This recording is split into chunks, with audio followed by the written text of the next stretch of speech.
আসসালামু আলাইকুম।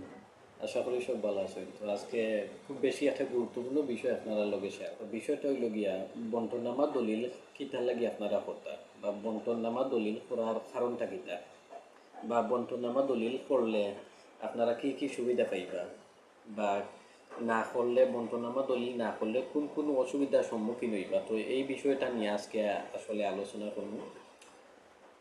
তো শুরুতেই আপনারা আমি একটা বিষয় জানাই যে বন্টনামা দলিল বলতে আমরা কিতা বুঝি। মনে করেন আপনার আব্বার নামে জায়গা আছে, আপনার আব্বাই আপনার দাদার কাছ থেকে জায়গা পাইছেন। তো যখন আপনার আব্বার নামে জায়গা থাকবো, তখন এই জায়গাটুকু যখন আপনি কিতা করবা যে আপনার ভাই বোন যারা আছে তারার লগে আপনি বাগবাটুরা করবা। তো ওটাই আসলে বন্টন নামা। আর এই বাগবাটুরা যখন আইনসঙ্গতভাবে এবং আইনিভাবে যখন এটার আহ, কার্যক্রমটা আপনারা সম্পন্ন করবা, অর্থাৎ সাব রেজিস্ট্রার অফিস ও দলিল সম্পাদনের মাধ্যমে, আর যে কাজটা সম্পন্ন করবা এই কাজটারই আমরা বন্টনামা দলিল হইয়া থাকি বা বন্টনামা দলিলের মেইন বিষয়টা হইল গিয়া এই বিষয়।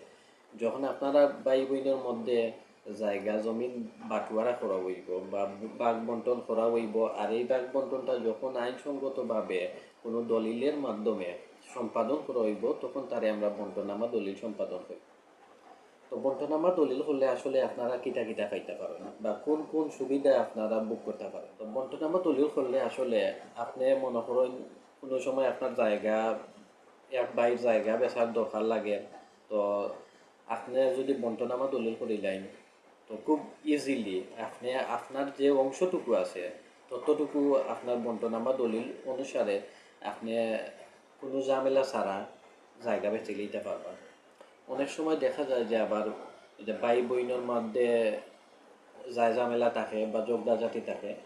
তো এই ঝগড়াঝাটির কারণে আসলে অনেক সময় দেখা যায় যদি বন্টনামা দলিল আমরা না করি, তখন ভাই বোনের মধ্যে যে ঝামেলা বা সংঘাত সংঘর্ষ থাকে, এগুলোর কারণে এক ভাই দরকার হয়েছে জায়গা ব্যস্ত। তো আসলে জায়গাটা ব্যস্ত পারত না, ব্যস্ত পারত না। এখানে যদি এক ভাইয়ের সম্মতি দেয় যে আমি আমার জায়গা বেচতাম, তোমরা আমার এটা রেজিস্ট্রি করিয়া দেও বা তোমরা যে অংশ আছে এটা তো রেজিস্ট্রি করিয়া না দিলে দিয়ে হইতো না, আমি একলা বেচতাম পারতাম না। তো আসলে বন্টনামা দলিল করে লইলে এই ধরনের অসুবিধা যেগুলো আছে, এই অসুবিধার থাকি আপনারা খুব সহজে নিস্তার পাইবা। আসলে কোনো ধরনের বাধা বিপত্তির সম্মুখীন হইতে নাই। আর বন্টনামা দলিল করে লইলে আপনারা আহ, খুব ইজিলি জায়গা জমিন বেচতে পারবা বা নিজের নামে নামজারি করতে পারবা, কোনো ধরনের অসুবিধার সম্মুখীন হইতে নাই। আর আপনি মনে করেন তখন স্বাধীন হয়ে যাইবা, যখন ইচ্ছা তখন যে কোনো সিদ্ধান্ত আপনি এককভাবে নিতে পারবা। আর যদি বন্টনামা দলিল না করেন, আপনি এককভাবে কোনো সিদ্ধান্ত নিতে পারতেন না। আপনার ভাই বোন যারা আছে তারার মত অবশ্যই নিতে হইবা, তারার দায়বদ্ধতার মাঝে থাকি যাইবা আপনি। অর্থাৎ এককভাবে আপনি কোনো ধরনের সিদ্ধান্ত নিতে পারতেন না আসলে।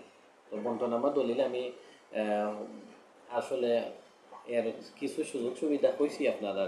তো প্রায় সময়ের স্বল্পতার কারণে আসলে সবগুলা এখানে পাওয়া যায় না, আর ভিডিও খুব বেশি লম্বা হয়ে যায়, লাগি আসলে আমি খুব বেশি এই বিষয় নিয়ে আলোচনা করি না। তো সংক্ষেপে আমি কইয়া দিলাম আর কি আজকে বন্টনামা দলিল কেনে করবা বা বন্টনামা দলিল করলে কিতা কিতা সুবিধা পাইবা। তো এই পর্যন্ত আসলে আজকের ভিডিওটা, আশা করি ভালো লাগবো। তো ভালো থাকুন সব, সালামু আলাইকুম।